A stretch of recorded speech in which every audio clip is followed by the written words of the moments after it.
മറ്റൊരു പ്രധാനപ്പെട്ട വാർത്തയിലേക്കാണ്. നടിയെ ആക്രമിച്ച കേസിലെ പ്രതി പൾസർ സുനിക്കെതിരെ കേസ്. ഹോട്ടലിൽ കയറി നാശനഷ്ടം വരുത്തുകയും ഭീഷണിപ്പെടുത്തുകയും ചെയ്തതിനാണ് കേസെടുത്തത്. എറണാകുളം കുറുപ്പംപടി പോലീസാണ് കേസെടുത്തത്. നടിയെ ആക്രമിച്ച കേസിൽ കർശന ജാമ്യ വ്യവസ്ഥകൾ നിലനിൽക്കെയാണ് വീണ്ടും കേസ്. SS ശരൺ ഉണ്ട് വിവരങ്ങൾ നൽകാനായി. ശരൺ, പൾസർ സുനിക്കെതിരെ ജാമ്യത്തിലിരിക്കുമ്പോൾ കേസെടുത്തിരിക്കുന്നു. ഇത് ജാമ്യ വ്യവസ്ഥകളുടെ ലംഘനമായി കണക്കാക്കില്ലേ?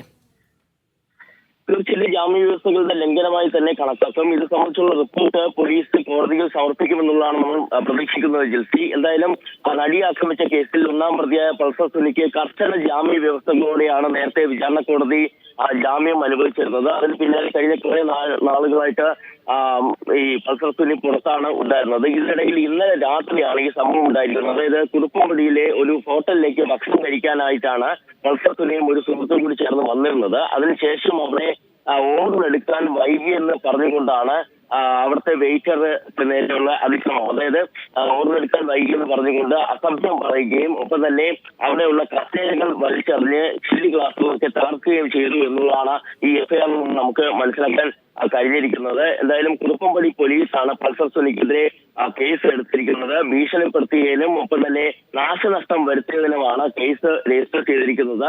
ഇതിൽ നേരത്തെ തന്നെ കർശന ജാമ്യ വ്യവസ്ഥകൾ പൾസർ സുനിക്കെതിരെ ഉണ്ടായിരുന്നതാണ്. അതിൽ ഏറ്റവും പ്രധാനം ജില്ല വിട്ട് പുറത്തു പോകരുത്. ഒപ്പം തന്നെ എല്ലാ മാസവും പൾസർ സുനിയെ നിരീക്ഷിച്ചുകൊണ്ടുള്ള റിപ്പോർട്ട് പോലീസ് കോടതിയിൽ സമർപ്പിക്കണമെന്നുള്ളതും എറണാകുളം പ്രിൻസിപ്പൽ സെഷൻസ് കോടതി നിർദ്ദേശം നൽകിയിരുന്നതാണ്. സ്വാഭാവികമായിട്ട് അതുകൊണ്ട് തന്നെ ഇത്തരത്തിലുള്ള കേസ് വന്ന സാഹചര്യത്തിൽ ജാമ്യം റദ്ദാക്കുന്ന നിലയിലേക്ക് വരെ കാര്യങ്ങൾ പോയേക്കാം.